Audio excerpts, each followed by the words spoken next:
Aujourd'hui, je vais vous expliquer comment progresser en anglais. Comment apprendre l'anglais facilement et efficacement?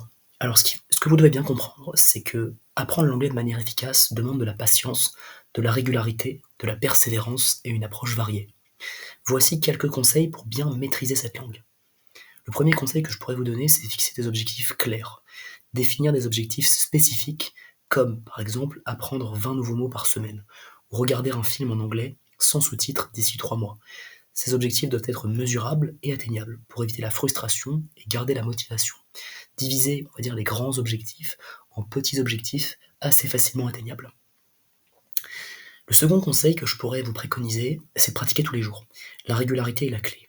Même 15 à 30 minutes par jour peuvent faire une grande différence. Enchaîner les révisions courtes et fréquentes permet d'ancrer le vocabulaire et les structures grammaticales plus rapidement. L'assiduité et la régularité, c'est vraiment ce qui va vous permettre de progresser assez rapidement en anglais et d'acquérir un niveau solide que vous pourrez garder durablement. Donc essayez de pratiquer un peu tous les jours. Encore une fois, ça peut s'avérer essentiel. Troisième conseil, exposez-vous à la langue. Tout d'abord, écoutez de l'anglais. Donc, par exemple, regardez des séries, des documentaires, écoutez des podcasts ou des vidéos en anglais. Commencez avec des sous-titres en français, puis passez progressivement aux sous-titres en anglais avant de regarder sans. Lisez des livres en anglais aussi, donc lire des livres, des articles, des blogs ou des sites web en anglais. Vous pouvez commencer par des livres simplifiés ou des sites pour apprenants. Donc voilà, en fait, il faut s'exposer au maximum à la langue, de façon à s'imprégner de cette langue qui peut s'avérer complexe, et surtout pour assimiler une grande quantité de vocabulaire et de tournures de phrases. Quatrième conseil que je pourrais vous donner par la suite, c'est d'apprendre du vocabulaire en contexte. Au lieu de simplement mémoriser des listes de mots, apprenez-les dans des phrases ou des situations concrètes. Par exemple, notez I'm going to the supermarket, simplement au lieu du mot supermarket. Cela aide à mieux comprendre leur utilisation et leur prononciation. En fait, imaginez par exemple que vous êtes dans un pays anglophone et que vous avez besoin de vous en sortir dans la vie de tous les jours. Et bien en fait, il y a des sujets qui vont s'avérer cruciaux, essentiels. Donc par exemple, communiquer avec un ami. Ou alors, par exemple, répondre aux questions d'un entretien d'embauche.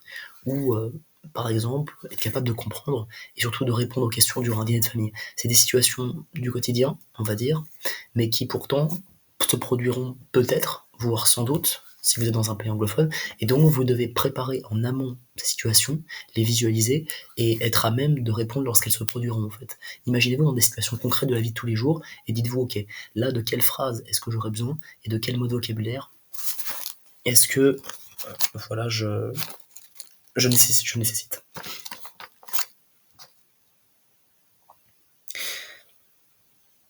Ensuite, pour numéro 5, un des conseils cruciaux essentiels pour parler très correctement anglais, c'est de pratiquer la conversation.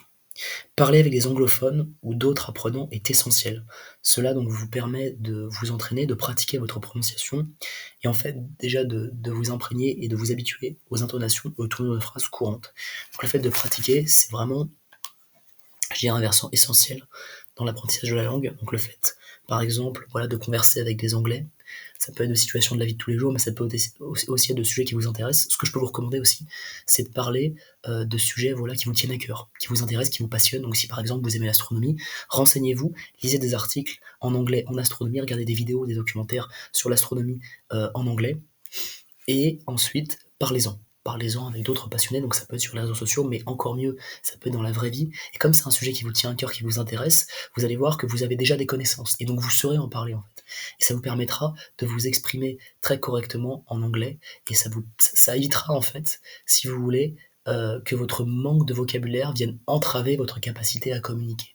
Parce qu'en fait, très rapidement, vous allez voir que si le sujet vous passionne, le vocabulaire, ce sera un plaisir de l'apprendre. Vous n'allez pas avoir de difficultés, vous n'allez pas vous retrouver voilà, dans une situation complexe. Et dans tous les cas, ce qui pourrait venir éventuellement enrayer votre progression en anglais, c'est le fait que vous vous forciez, que vous vous contraigniez à lire des articles, des livres en anglais sur des sujets qui ne vous plaisent absolument pas. Là, effectivement, ce serait un frein à votre progression, ça viendrait, oui, enrayer, c'est ça, votre amélioration de l'anglais. Et donc là, effectivement, vous ne prendriez plus aucun plaisir à l'idée d'apprendre de nouveaux mots de vocabulaire, de nouvelles tournures de phrases. Ça, c'est ce qu'il faut absolument éviter. Si vous ne trouvez pas d'interlocuteur, essayez des applications comme HelloTalk, Tandem ou Speaky pour échanger avec des personnes natives ou des personnes qui apprennent la langue. Conseil suivant que je pourrais vous donner, vous prodiguer, travaillez la grammaire de manière progressive. Alors apprendre la grammaire, c'est essentiel, mais ne vous focalisez pas trop sur la perfection grammaticale dès le début. En fait, concentrez-vous plutôt sur le vocabulaire. Déjà, apprenez des mots de vocabulaire, parce qu'avec du vocabulaire, vous serez à même de communiquer avec des Anglais, de vous exprimer, de vous faire comprendre. Les règles de grammaire, c'est effectivement important, mais ça peut venir après. En fait, tout simplement parce que sans règles de grammaire, avec seulement du vocabulaire en tête, vous pourrez communiquer et parler en anglais. Alors que sans vocabulaire et avec des règles de grammaire, donc inversement, vous serez absolument incapable de vous exprimer. Donc encore une fois, le vocabulaire est prépondérant sur la grammaire et prédominant sur les règles grammaticales. Ensuite, pour ce qui est de la grammaire et de la conjugaison, concentrez-vous tout d'abord sur les bases. Présent simple, passé simple, question et négation. Et ensuite, seulement ensuite, sur les aspects plus complexes. C'est un petit peu du perfectionnement, vous allez peaufiner votre anglais, mais au début, contentez-vous, simplement restreignez-vous aux bases. Faites des exercices pratiques, mais aussi des activités d'application, comme écrire des messages, des emails ou des journaux intimes en anglais. 7e conseil, pour favoriser votre progression en langue anglaise, utilisez des applications et des outils en ligne. Alors, il y a souvent une caractéristique commune aux gens qui parviennent à devenir bilingues en restant en France sans partir aux États-Unis, par exemple. C'est le fait donc qu'ils regardent un grand nombre de documentaires, généralement en anglais, qui pratiquent beaucoup, mais aussi qu'ils utilisent des applications pour apprendre justement les langues. C'est l'une des spécificités des gens qui deviennent bilingues en restant devant leur ordinateur, devant leur PC. C'est assez rare, hein, c'est difficile à accomplir, mais c'est pas impossible. Donc des applications comme Duolingo, Babel ou Memrise peuvent être très utiles pour renforcer le vocabulaire et les règles de grammaire de manière interactive, de manière ludique. Donc ne tombez pas dans certains écueils, hein, n'allez pas dépenser énormément d'argent pour apprendre l'anglais sur Internet. Il existe des applications tout à fait gratuites comme Duolingo qui peuvent vous permettre de progresser, en tout cas si vous êtes débutant, de progresser en anglais. Si vous avez un niveau avancé, Anki pour les cartes mémoire ou Langue 8 pour corriger vos textes peuvent être de bons outils. Les cartes mémoire, ça peut être vraiment efficace pour mémoriser un grand nombre de mots. Ensuite, je dirais ce que je pourrais vous conseiller, c'est de vous plonger dans des situations réelles. Essayez de trouver des occasions d'utiliser l'anglais de manière naturelle, même en dehors des leçons formelles. Par exemple, participez à des forums en ligne, regardez des tutoriels en anglais, ou même changer la langue de vos applications et réseaux sociaux. En fait, l'idée, ça va être vraiment de faire en sorte que votre environnement soit majoritairement en anglais. C'est-à-dire, en fait, il faut que vous baigniez dans la langue anglaise, et donc le moyen, par exemple, le plus simple pour commencer, si vous utilisez pas mal votre téléphone, moi ce qui n'est pas mon cas, j'utilise de moins en moins, mais ce serait par exemple de changer la langue de votre téléphone en anglais, de changer la langue de Google ou de YouTube sur votre ordinateur en anglais, et vous allez voir qu'en fait, intuitivement, très naturellement, vous allez apprendre de nouveaux mots et enrichir votre vocabulaire. Donc, encore une fois, le fait de changer la langue de vos applications et réseaux sociaux, ça peut s'avérer redoutablement efficace.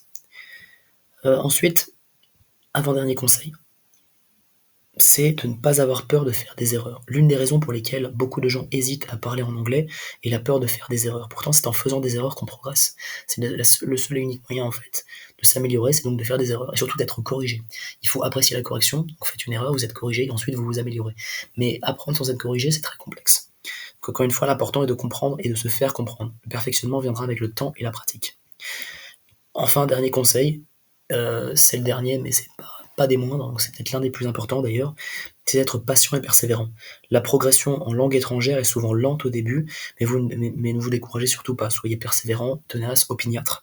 Plus vous serez exposé à la langue, plus vous progresserez. Donc organisez votre apprentissage de manière régulière et structurée.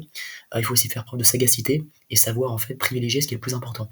Utilisez, si vous voulez, le principe des 80-20. Quels sont les 20% d'efforts qui vont m'apporter 80% des résultats? Et à l'inverse, quels sont les efforts que je vais fournir, peut-être la majorité des efforts, et qui me fourniront que peu de résultats?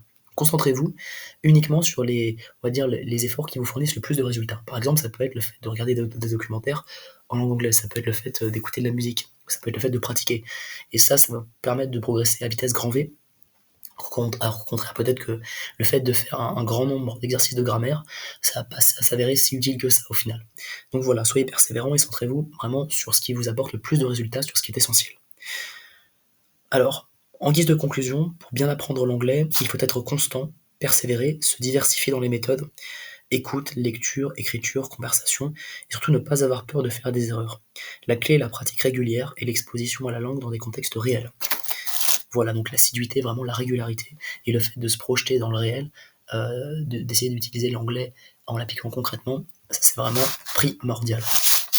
J'espère en tout cas que cette vidéo vous aura plu, sur comment progresser en anglais, voilà, vous aura instruit, vous aura apporté des clés pour favoriser votre progression en anglais. Voilà, j'espère en tout cas que vous passez une bonne soirée.